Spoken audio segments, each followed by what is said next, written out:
All right, everyone. We're going to go ahead and get started. Welcome to the post-game chop-up with Nate and Steve at the Voice of College Football. I'm going to be flying solo today. Steve is on the way back from a camping trip, but, man, what a game. Florida State loses a thriller in overtime, 41-38, ranked Notre Dame in Tallahassee. We got a lot to talk about.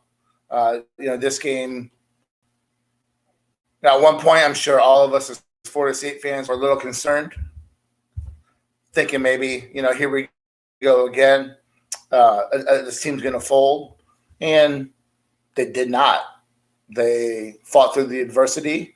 They pushed through and made a really, really heck of a fourth quarter comeback in order to take it to overtime. And here we are. Lot to discuss, lot to really absorb when you talk about what happened last night. We're going to jump right into it. And the first thing that I want to address is a lot that you see a lot of people on Twitter talking about, Mike Norvell and some of the decisions he made, specifically, him icing the kicker. I think that's something that, that I really want to go ahead and address first and foremost. The situation where that came, you really cannot question the decision by FSU to challenge the call. It was close. The forward motion of Mackenzie Milton's arm did show that, he was in a throwing motion, but the ball came out of his hand. It was very close to a fumble. But I totally get the decision to go ahead and review that call. Makes that 14 yards and makes that a much more manageable kick for a kicker that, frankly, dated since last year, has been very, very inconsistent. And the biggest thing is he made the kick after the whistle. That's hindsight. And I think any coach in the country will make a decision to move the ball up 14 yards to make the kick an easier kick for his player. And if you look at it also, if you're going to say he iced his kicker by calling a timeout, that's the same thing that Brian Kelly did. He called a timeout before his kicker kicked the ball. So did he ice his kicker? No. It was the player executed the play and made the play happen.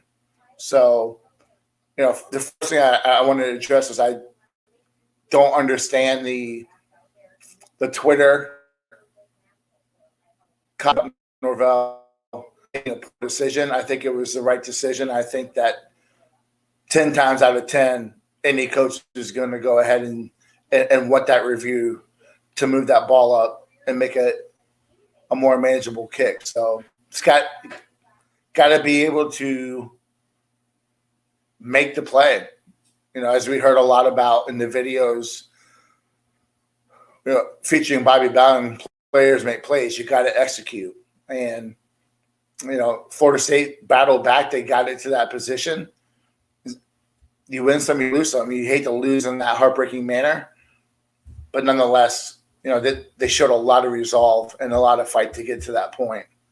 So, one thing, coming from a Gator, Rashad, we appreciate, it was a really great game. Appreciate y'all rooting for Florida State. Don't know if I can say the same, but I think Florida State really saw an opportunity to come in to Sunday, being the only game to show that they're coming back. They're working their way back to national prominence, and I think this game shows that the direction and the buy-in and what Norvell and his staff is doing it's there. And now the important thing is, how do they build off of this game? So that's a couple of things I wanted to discuss today. Make sure if you're listening, would love to have some interaction, get some questions, comments, concerns. Mike, what's up? I love what I saw last night too. Go Noles forever. It's a lot to build on, Mike, and we should all be. There's no moral victories in sports, but there's also just a realization of what the program is and what the team is, and it's a team that's going to compete. And I think we're going to see that throughout the entire season. So, make sure that you guys are chiming in and giving me any feedback that you have. This is the postgame chop up with Nate and Steve at the Voice of College Football. Make sure that you listen to Mark Rogers' live calling show Wednesday, 8:00, the Voice of College Football. Got a lot going on. Got a lot of teams that are doing weekly podcasts, weekly discussions with Mark, and doing these post-game instant reactions. So make sure y'all tune in. There's a lot to like about hearing what other teams are going through. If you're a fan of college football, you got to chime in. So, after a rough first quarter, we'll start there. Offensively, I was concerned with what I saw. It was rough first quarter. They tried to get the screen game going early on. Notre Dame was bringing a lot of pressure, and Jordan Travis missed a couple of those screens that would have helped alleviate that pressure. And this is something that happened throughout the game.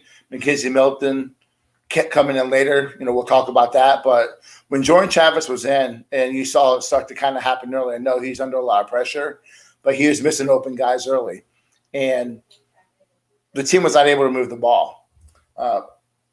What really kicked things off, and when Notre Dame, 2 minutes in, drove right down the field and scored, and Florida State was having their struggles offensively, that phenomenal touchdown run by Jashawn Corbin, 89 yards. That got the crowd back into it, because you could feel it. I'm sitting there in the stands. You could feel the fans start to get a little antsy with the struggles that the offense was having. So that run by Corbin was one of the biggest plays of the game. I think it settled Florida State down. It settled the offense down. I think it settled Jordan Travis down. And, I'd be remiss if I didn't mention Malik McClain and just the phenomenal job he did blocking downfield. Keeping the guys backing off of Jashawn Corbin. And when I was watching that play, I heard Darius Washington's crackdown on the lineman. I heard it, and you could just see the hole open up. And Corbin made a couple moves, and he was off to the races.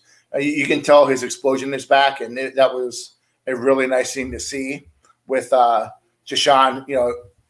That run was so important because FSU was pinned deep. Notre Dame was playing a little bit of the field position battle, and I think that eased a lot of nerves on that Florida State sideline, and for the fans just listening to what they were saying in the stands.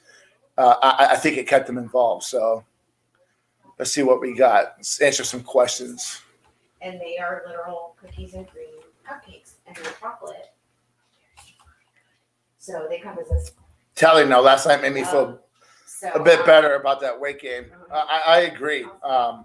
Coming into that weight gain, I'm not really – I haven't been necessarily as worried about Wake Forest as others. I know they're a well-coached team. They've lost they lost some of the playmakers off of last year, and they lost some playmakers in camp. One thing I'm going to talk about at the end is that how are they going to carry over this momentum? Next week is a cupcake in Jacksonville State, but how are they going to carry over this momentum, this drive, and just a much better play? Is that going to continue when they play the next conference foe, next Power 5 team in Wake Forest? That's going to be the true indication of how this season is going to be. Last night will give you kind of for me, as a fan, I speak for myself. It was more of an easy feeling about how this season was going to go. But I need to see the same focus, the same intensity, the same get after it at Wake Forest. I just don't want it to be a one-game deal, national television, hyped up for a big-time opponent. So I do agree that's going to really tell us what's going to happen. Joey Thornton, major growth. I agree. I'm very proud of that team. I'm very, very proud because, I think Florida State fans that are honest with themselves, once they got down 18 going into the fourth, we're done. A lot. I even made the comment, I think this game is over because of what we've experienced the last 4 and 5 years of a team that just cannot push through adversity. They get punched in the mouth and they just don't come back from that. And this team just kept fighting and kept fighting and kept fighting. And very quickly they got back into the game. And that was exciting to see. I think that shows the buy-in from the coaching staff. It shows what this team wants to do. They want it. And Florida State really hasn't necessarily wanted it recently. The players have been more apt to be happy that they're at Florida State, but it's a different mentality. You can see that. You can see that from this team, and that was great to see, and that does bode well for the rest of the season. Before we get into some more questions, first thing that stood out to me was just that defensive line, and heading into the game, there were some question marks on how the D-line was going to play. There were some thoughts on, hey, will Florida State have any drop-off losing what they lost last year? What will you get from the Florida State defense? Will they be able to get pressure? Can they put up with Notre Dame's offensive line? And that was a resounding yes. The defensive line was awesome last night. Last year, Florida State gave up over 330 yards rushing. Last night, Notre Dame running backs, 25 carries, 73 yards for 2.9 yards per carry. They shut down one of the best running backs in the country in Darien Williamson. They held total 1.9 yards per carry. That is such a tremendous difference from last year. Playing against a quality opponent, those are the things that I see that tell me that this team has grown and they are going to have some success this season. Having those two transfers come in, Jermaine Johnson and Kyra Thomas, huge. Johnson played like a madman last night, as advertised. Getting pressure on Cone was important. Cone played an awesome game. He dropping dimes. Florida State put a lot of pressure on him. They kept him uncomfortable, but he made the plays he had to make, and you have to tip your cap to that. But Florida State, 5 sacks. They put a lot of pressure on him. And the interior, Fabian Levitt played probably his best game as a Knoll. And that's something that I was really excited to see. I thought Florida State's defensive line was going to be better this year. Mainly just they lost talent, but they didn't lose production. They brought in guys who produced. They brought in guys in Kyra Thomas and Johnson who've shown to be guys that can contribute to a defensive line and play very well. Dennis Briggs, again, had a great fall camp, looked awesome. That defensive line and their improved play is gonna have to be there all season. But the big thing, too, that if you look at it, it was also the second team. Derek McClendon played very well. Quishon Fuller, he looks like a different player. His explosion is there. Last year, he struggled getting off the snap. Was a little bit slow-footed, but he looked great last night. He had back-to-back plays in the third quarter, I believe it was, where he got a pressure that he got a sack. McClendon played well. Robert Cooper played well. Then you had Marcus Cushing come in. He got some pressure on the quarterback. So it wasn't just the first-team defensive line that played well. The entire defensive line, the two deep, played very well. And that's something that this team has to have throughout this season is the ability to get the pressure on the quarterback is something that we haven't had recently, pretty much since Brian Burns left. So I think that was the biggest thing that I saw that made me excited about that defense. And we'll talk about the defense in a little bit, but I can't tip my cap enough to Jermaine Johnson because he's just a mean player.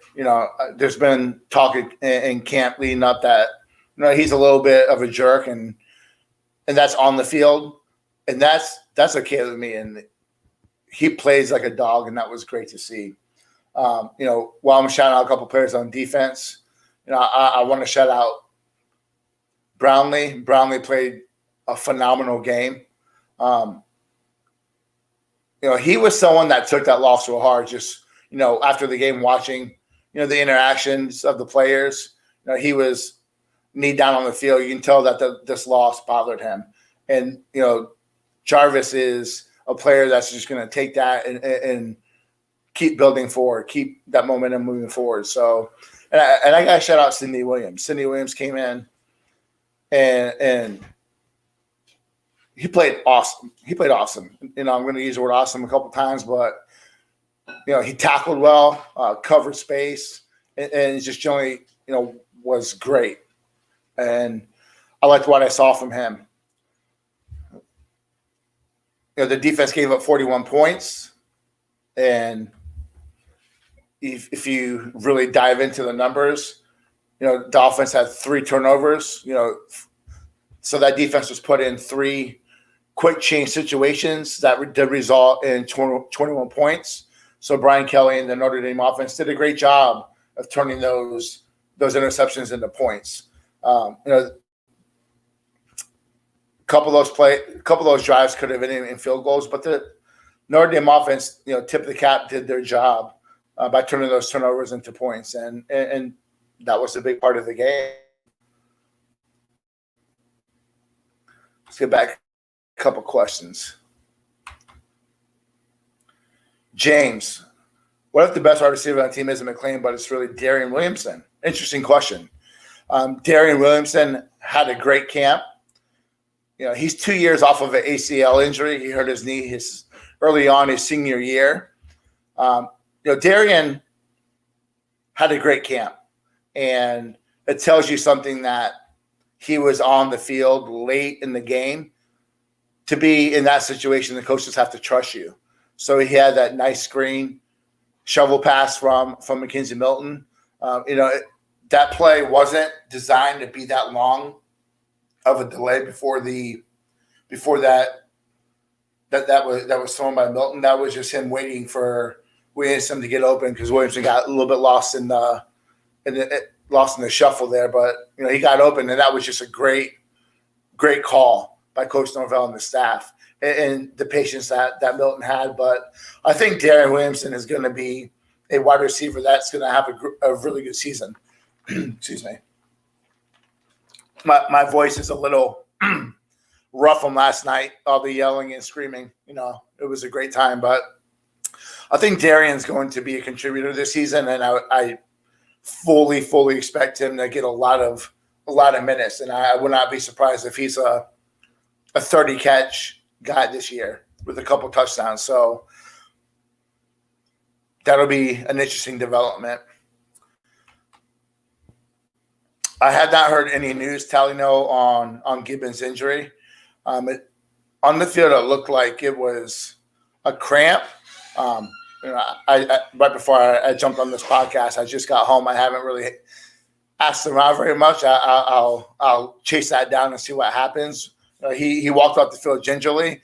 That's definitely someone that this offensive line can't lose moving forward.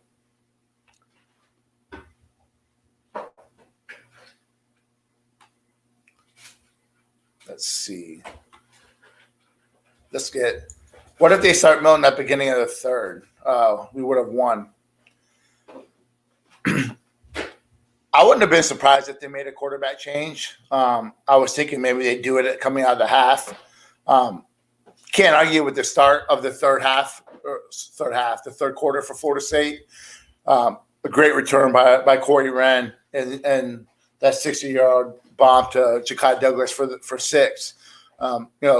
Travis, that was one of the few times he had a clean pocket, but it was also one of the few times he stayed in the pocket and had a little bit of patience. Made a great throw. Ja'Kai Douglas is one of the fastest guys in the conference. Great separation.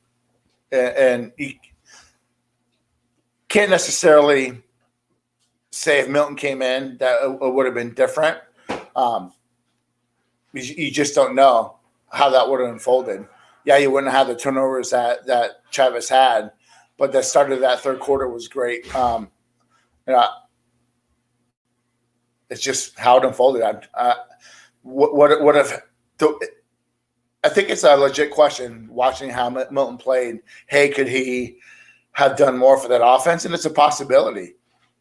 Milton played very well, and I think that's a topic for a full podcast that we can discuss. Joey coming up again. Yep, 3 picks gave him that momentum, and they were crucial. You look at that. I got to shout out Hamilton from Notre Dame for that third one. That was just that was Sean Taylor-esque, coming over from the far hash, getting over there and picking that pass off. If that was a better throw by Travis, Corbin was going to score because he was behind everyone. He threw it just a little bit too late and a little bit too high, too much of an arc. If he would have threw it a second sooner and more of a dart, that would have been a touchdown. But that play by him was just absolutely phenomenal. Just a great play on the ball. The other 2 interceptions were very questionable. Let's see. Shane Graham, a loss is a loss, but we won in recruiting last night. Yep, a loss is a loss. There is no moral victories in sports. But if you want to look at the situation, this is how it goes. A program loses big, they make a change. Then they start to lose close, and then they eventually win. It's part of the maturation of our program, and that's where Florida State's at. So I'm not big on moral victories. I'm big on progress of the program, and that's what I saw last night. Yes, a loss is a loss, but I do agree with you. Florida State threw in all their chips for this game, over 100 recruits, over 10 official visitors, many of those some of their biggest targets, and guys like Julio Skinner and Kevin Coleman and Elijah Pritchett, having guys like Julian Armello there for unofficials. Very big recruiting weekend. And watching the interaction from the recruits, you could tell that they had a great time. And even some of the words coming out from some of their comments on social media and whatnot, the environment was awesome. The way the team fought was something that a lot of these recruits want to see. They saw that. And it's a major W for Coach Norvell and the recruiting staff on what they did last night. It's great. Got some questions rolling in here now. Recently,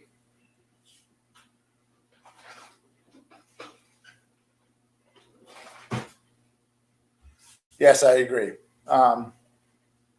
You can only look at what you have over the last few years, but this team's making a lot of progress. What's this about? What we got? Yeah. Hopefully it was just a injury. Florida State needs Gibbons. I'm going to do a rewatch, but seeing some of he had at least 3 or 4 pancakes that I remember watching when I was watching him specifically. That brings out leadership to the offensive line. So can't afford to lose him as early in the season if it is something that is hopefully minor. I don't think we need to win 6 or 7 now to keep these recruits and commits. I think last night's performance, I disagree a little bit. I think that this team needs to make a bowl game. And in order to get there, you got to be at least 6-6. That's going to show progress coming off of last year. If FSU, it's an if they can carry over what we saw last night, this is going to be a 7-win team more than likely. Maybe 8. And, it's still a young team. You have to remember this is still the youngest teams in the country. There's going to be some mental breakdowns. There's going to be some times when maybe they're in a tighter game than they should. But, this team now has senior leadership on both sides of the ball. They both have guys who have a lot of game experience, and that's going to bring a steady hand to this team. So the recruits saw it, and for me, both as a fan and just the trajectory of the program, I think they got to make a bowl. So that's 6-7 wins. Before I get back to some more questions, I'll answer this one, and then we'll talk a little bit more about the game. Based on what we're seeing this weekend, I think the win-loss prediction of 5-7 and 6-6 went out the window. Clemson's O-line and quarterback play wasn't good. UNC was clearly not a top 10 team, and then Miami all winnable. So, first game of the season, Clemson played one of the best defenses in the country. I think the biggest thing with Clemson is what are they going to do at running back? Shipley has a lot of upside. I think he probably needs to be their primary ball carrier, and I think Lynn-J. Dixon probably needs to play a little bit more. I think they're going to have a drop off a quarterback. One thing that Clemson has done very well recently is having that run game with the quarterback, with Deshaun Watson, to Taj Boyd, Watson, even Lawrence. Lawrence is a better athlete than we want to think. DJ is not that. He's not a runner. He's a stand in the pocket thrower. And that makes his team not one-dimensional, but for a team that doesn't have an answer yet at running back, that's going to be tough for that offense to really be consistent. I am not even close to saying that's going to be a winnable game yet. Clemson is really experienced on the defense, and I'm just not there yet. Carolina, I can lean on, and I already have FSU beating Miami. I think Carolina, I think that makes it a much more interesting game. I do agree with that. But, getting back to the game, when you look at some things that stand out to me, Florida State had 442 yards of total offense, 178 yards passing, and that's got to get better. And I want to talk about quarterback play. Jordan Travis, I just don't know what he can bring to this offense as an athlete is special. We saw some things he did with his feet, looked really good. I know that Notre Dame brought a lot of pressure, and he was kind of fighting for time back there, but he did miss a lot. A little bit of the same stories we saw last year. Him getting out of the pocket and holding the ball a little bit too long, not throwing it when he should, and there's guys open. Milton, now he's a gamer. What he did in that fourth quarter was awesome. You look at that bad snap, getting that ball and throwing it out of bounds. That's just smart. That's an experienced, smart play. And for this offense and the way they moved in the fourth quarter, it's enticing to see what Milton can bring you as a starter playing full time. I'm not sure if they're there yet, but for me, the 3 interceptions were costly for sure, and those 3 throws were tough to see. I was not a fan of that, clearly. I just don't know if Travis is the answer to be the full-time quarterback. I think that you got to give Milton a shot as a starter and see what he can do for a full game. And I know it's game 1. I know it's Notre Dame. I understand all of that. I'm just looking at the experience factor and just the been there that Milton can bring to the table. One thing that's got to get fixed, and I know they made the change at the half, is the center snaps. That's something that hurt this offense in fall camp. And, I will give Jordan Travis the benefit of the doubt there. He had 5 or 6 snaps that were just awful. And that's just the easiest way to put it. Awful snaps that threw off the pace of that play. And, Bavion came in and replaced Maurice Smith, and the snaps overall were better. There were a couple that were low, a couple that maybe were too far to left, but far and away a lot better than what Maurice Smith was doing in that first half. And, that was frustrating, I'm sure, for Jordan Travis because it pretty much eliminated that play. That's got to get better. Do they go ahead and make a change at center to Bavion full time? I don't know. I think Maurice Smith is just a more talented offensive lineman, but his job is he's a center. You got to snap the ball, and he's clearly struggling, and he did not do a great job last night. And that and the other major disappointment, just again, this is an instant reaction. Just as me watching the game last night in the stands, I haven't done a rewatch yet. I'm disappointed in Travis Jay and the way he played. Here's a guy who is arguably one of the most gifted players on the team. He just got to learn to play with technique. Coming up, stuff in the run, that's there for him. It's when he is tested deep. He had that one play where he came back after giving up the touchdown and made a great play on the ball. The first touchdown that he gave up, he mistimed his jump a little bit. That was a 50-50 ball, got beat. The Notre Dame guy made a great play, but he's got to review that film and just have better technique. The second touchdown was a lot more worrisome in the fact that he didn't get his head around. He just was in chase. Got to get your head around. Got to read your guy. Got to pick up the nuances of that position. And they put him on the bench. They brought in Jones, and you can call it what it is. When they made that switch, the outside receivers were shut down for the most part, So I'm interested to see what they do moving forward at that position. I think Travis Shea is still going to be your starter. I just would expect more rotation. I think Brownlee's definitely locked in. I think that Jones was locked into a starting role before he got banged up towards the end of camp. He's going to play a ton. Travis Shea continues to struggle on those deep throws. He's going to be on the sideline, and that's just a tough way to put it, and it's disappointing to see after one game. But teams are going to see it on tape that he's beatable deep.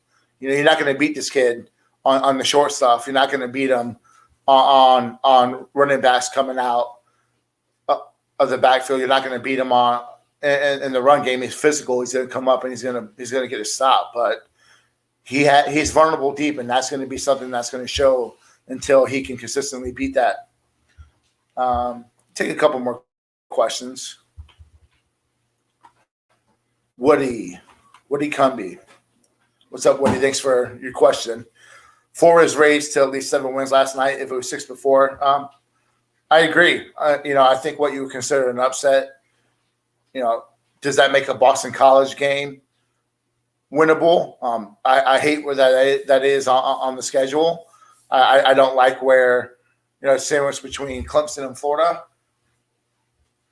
Does this make it just a tougher team and a more winnable game? I don't know yet. Does that make Florida, who looked pedestrian this week, does that make that a winnable game? I think Florida State's going to win the game. A lot of people don't think that they should have. My concern is with the youth of the team. Do they lose a game they should win? I agree with the comments. Boot Juice, 6 wins. Yep. Corey is from Notre Dame. As a Notre Dame fan, I'm vastly impressed with FSU's improvement as a team. The atmosphere was awesome. I'm assuming you went to the game. The atmosphere was electric. The fans were in it the entire time. And it was loud. It was loud. I was standing on the seats. It was loud enough to where I had to stand back down on the cement because it was rattling and my balance was off. So, I got to tip my hat to the crowd. You could tell the players were feeding off of it, and you can tell that Notre Dame had some tough times with the calls. Great environment. That's what college football is about. One of my best friends came with me to the game. He's been to a Wake Forest, NC State game, never been to an atmosphere like Doak. He's more of a pro football fan, and even he made the comment he had chills a few times and how the atmosphere was awesome. So Doak is just a special place. When Florida State is competing and when Florida State is what Florida State is, that's why Doak is one of the hardest places to play. But Corey, thanks for coming. I wish the result was the other way around, but it was a great game. How was Boot Juice? How was Jermaine a jerk? It was mainly just the trash talk and how hard he plays the game. He just is a take no prisoners player, and he's not afraid to tell you how he feels, whether you're booty juice or whether you are what you are, and I'm fine with that.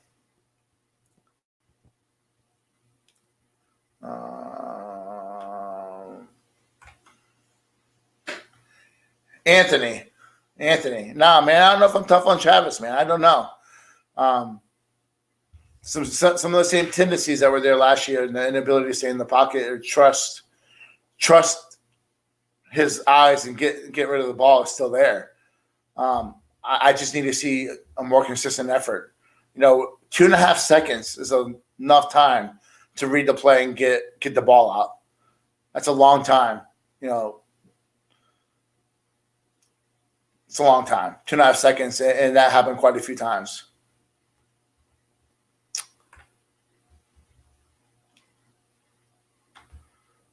Keep the questions coming in. No blooded. Who is FSU losing to? Well, I think if coming off of this past week's game, I still would put Clemson there. Carolina, I'm not sure yet. I'm going to hesitate on taking too much from this game. I don't want to get overly excited. As I said at the start, the Wake Forest game is going to say a lot about this team. And if they can go in there and play well and control that game from start to finish and come out with a 14-point win, so to speak, I'll be a lot more confident in what this team can do and how they're going to compete week over week. I do trust Norvell, and I think that the staff will keep that buy-in and that effort.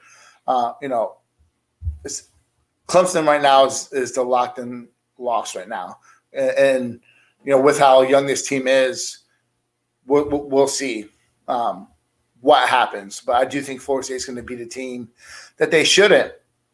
And whether that's Clemson, Miami, Florida, I know Boston College, a lot of people have them losing to Boston College. So that's where I'm at right now. D-Rock Irish, my hat is off to FSU, played with passion and enthusiasm. I see some positive things coming out of Tallahassee. I agree, D-Rock. That's something that Florida State hasn't played with, and that's just being happy to be there and play for FSU versus being a football player and being committed to the cause, being committed to your team, putting forth the effort, whether it's in game or at the practice field or the weight room. You can tell the mindset has changed. They did a great job of getting some of those warts off the team, and it showed on the field. And it would have been awesome just to see him complete that comeback and get that W. But there's a lot of positive coming off this game.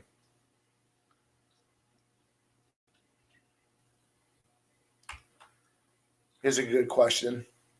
Ingu and I, what do you think is the most important game moving forward? To me, the Wake game will show how this team has matured.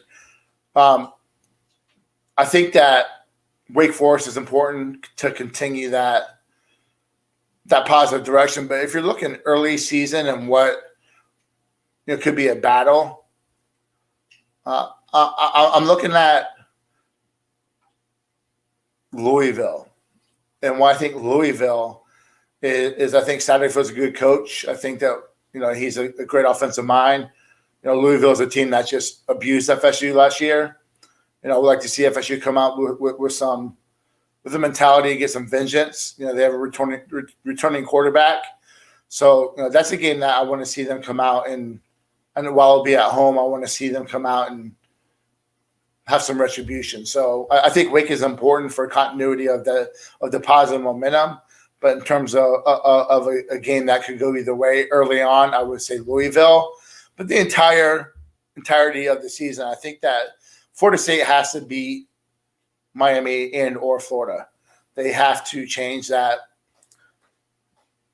mindset that FSU is that far behind. I don't think they are, but they have to beat Miami. They have to beat Clemson in order for – I'm sorry, not Clemson, but Florida. They have to win one of those games this year. They have to at least look competitive versus Clemson. So it's going to be an interesting season coming off yesterday. The running game yesterday, last year FSU finished 17th in rushing off efficiency.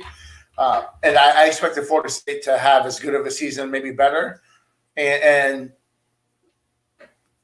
they controlled the trenches very well against an experienced Notre Dame team. Did they dominate the trenches? No.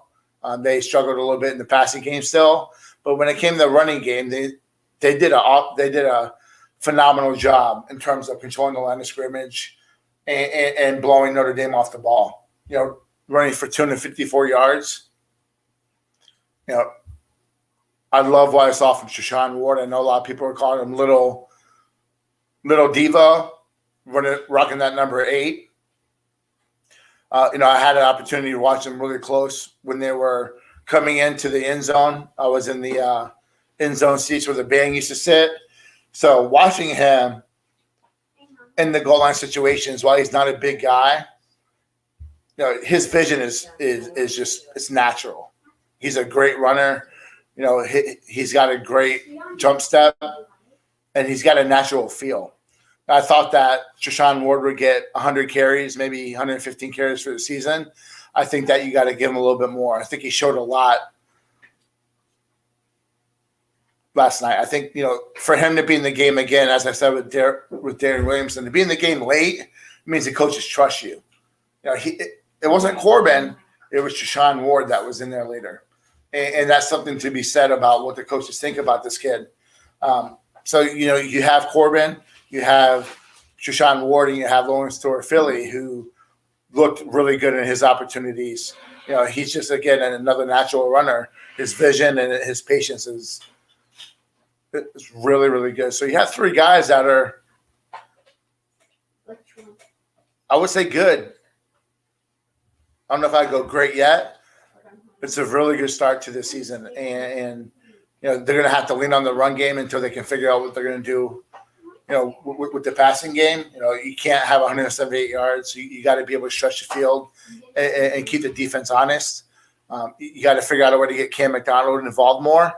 But those running backs, they played a hell of a game last night. I do like the way the defense played. Again, like I said earlier, if you were watching college football throughout this weekend, you saw a lot of teams struggle to tackle. I didn't see a ton of missed tackles. You saw some, but especially in the open field, Florida State tackled very well.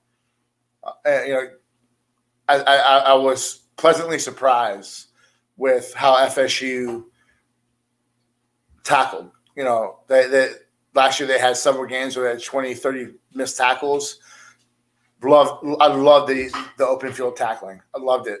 And you don't see that a lot in game one. Florida State was attacking the ball carrier.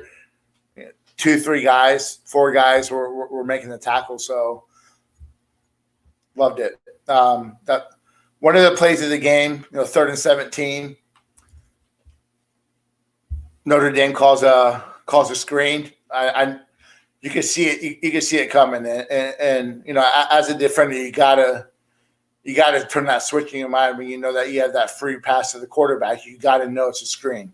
When you see the running back delay and come out and turn around, you got to feel it. But they made a great call. You tip your hat to Brian Kelly and what he did with that play call, knowing that Florida State was going to bring some pressure on 3rd and 17 as they had all night. Great call, and Williams is really good in the open field. That was a huge play. But it's the little things that make the difference in a close contest, and it was frustrating to see because you saw it coming. You saw that Florida State was gonna bring the pressure, and they just got beat. And it happens, man. It's a game of football. Let's look at some more questions.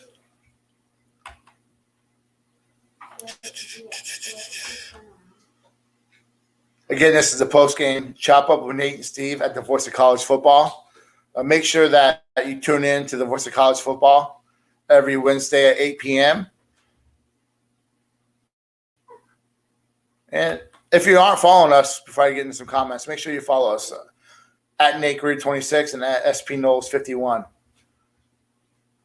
I do like to chat on Twitter, have a little banter. It's always fun. Let's look at this one. The fumble on the kickoff was not clear and should have not been overturned. Fully disagree with that. One of the camera angles fully showed that his knee was down before his body turned and his shoulder hit the ground. So both his knee and his shoulder hit the ground before the ball came out. There was another angle that they showed on the big screen that had a direct shot of the ball. The ball was not out, was not coming loose. That was full on not a fumble. It's not a fumble if your knee and your shoulder hit the ground. So I just got to disagree there. Yes, Florida State did have more penalties. They had 9. Some crucial penalties later in the game. They still got to work on situational penalties, getting pushed back, whether it's a false start or holding. Florida State's got to improve on that, and that's something that I want to see versus Wake Forest. You can't continue to shoot yourself in the foot, but yeah, I believe it was 9-5. Notre Dame didn't have a ton of penalties. Florida State again was, the leader in that category, unfortunately. What's this one right here? Hawk Strong. So Milton was a fumble. His left hand hit the ball going back. So Hawk, I disagree a little bit there. His arm was going forward, and the fact that his arm was moving forward, he did lose the grip on the ball, and it did come out. It's kind of the old Tucker rule thing, which benefits the quarterback. In terms of him dropping the ball, yes, he did, but his arm was moving forward, which makes it a incomplete pass.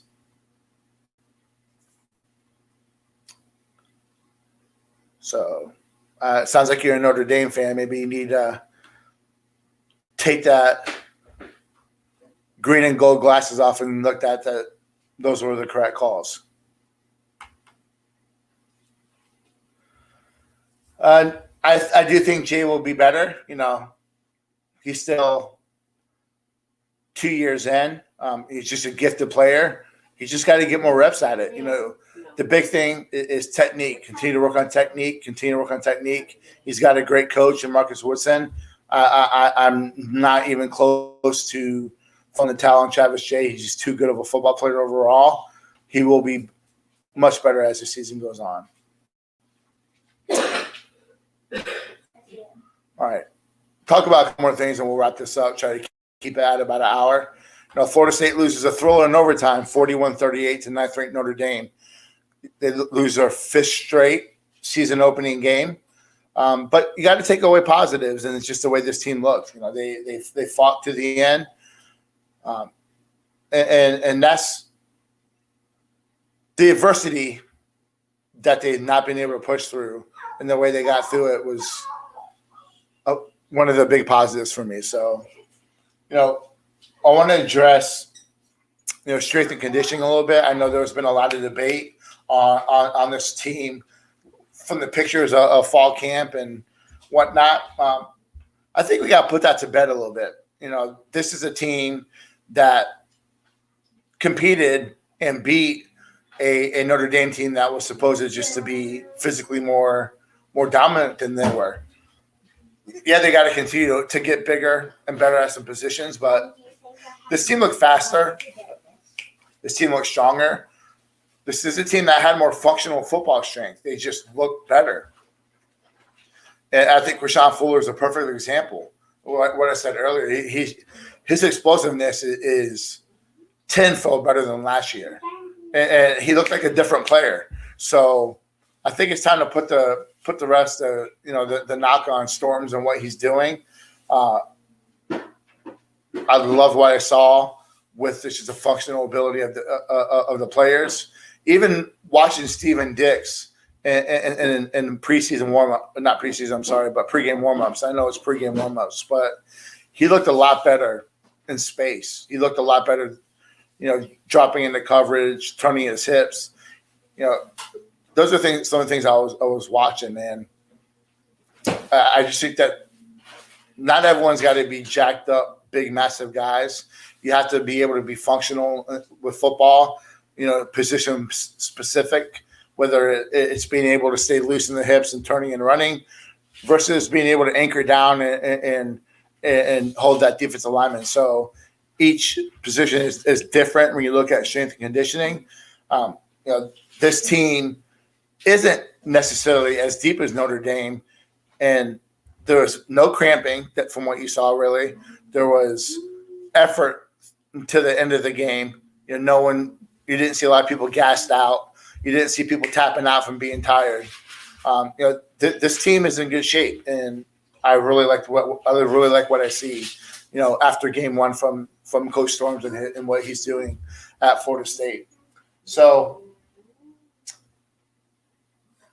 to wrap this up, what do you take away from this game? For me, as a Florida State fan, I take away hell of an improvement on the defense as a whole. Florida State's scheme to take away what they did well, that's running. They forced Cone to beat them, and Cone made some great throws. The 3 penalties, you're not going to beat the number 9 team in the country turning the ball over 3 times, especially in the situation that they were in, and resulting in 21 points. It's tough to come back from that. Love the running game. Love the defensive line. I think Florida State's going to create a lot of havoc. I expect to see Johnson hit over 10 sacks this year. I think that love it and brings us a great 1-2 combo. And Keir Thomas is going to be that anchor down guy in the run game, and he has the ability to get to the quarterback too. So Gainer looks really good. I think Kalen DeLoach, I know he busted that first touchdown. Should have saved that tight end, but I think Kalen DeLoach played really well. Led the team with 8 tackles. Florida State needs him, especially with what you have at linebacker. Cortez Andrews flashed a couple times. So, there's some pieces to work with, and I think the defense overall is going to be better this year. Put in tough spots, and they got beat. And that's what happens in football on that defensive side of the ball. Take a couple more questions, and then we'll move on. So, where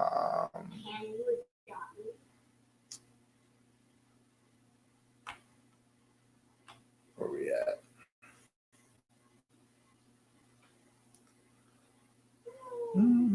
I know there's a lot of debate going on in the chat. Let's go here. Johnny Burkett. Really feel good about an 8-4, 9-3 season. I felt coming in that 8-4 was the ceiling of this team. I think that you win the games you're supposed to win. And I had them beating Miami, so puts them at 7-5. To get to 8-4, you got to beat another team that people don't think, and that would be a Florida or a Boston College. I don't think right now that's necessarily impossible. But for me, and what I preach a lot in the different podcasts that I do, and my thoughts on the preseason was, this team's got to show me. They showed me a lot last night. They showed me a ton, and I feel a lot more confident about this team moving forward. Like you, get to 8 wins after a bowl game, great season. Get to 9. Florida State is going to be cooking with a little bit of grease. So I think 9 wins is maybe a little bit of a reach. I think 8 is not necessarily out of the question. I feel more confident about my 7-5 prediction. And I would not be surprised if they win another game that they're not supposed to.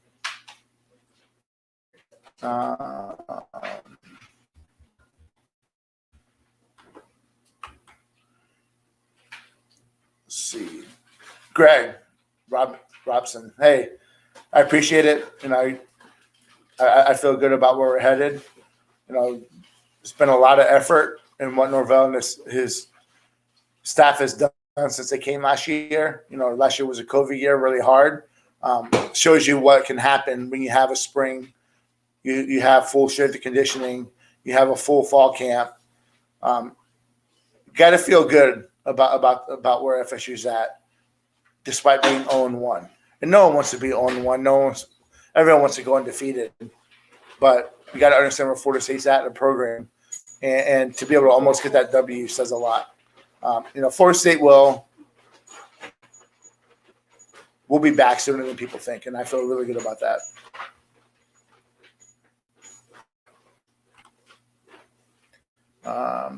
Levi. What did I think about Dennis Briggs? Sorry, I'm trying to get your question up here. I thought Dennis Briggs played really well. I thought last year, getting him back was huge for that defense. Really built on last year, and I think he's primed to have a really great season. Worked his tail off in the offseason, looks great. I think he's FSU's best interior lineman.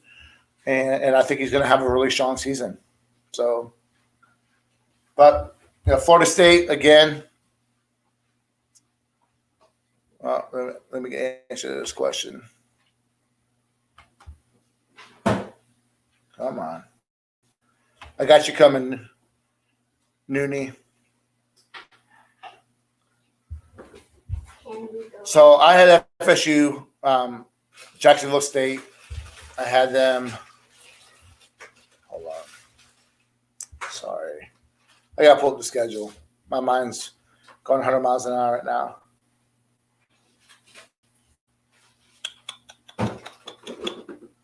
So I had them losing to Notre Dame. I had them beating Jacksonville State.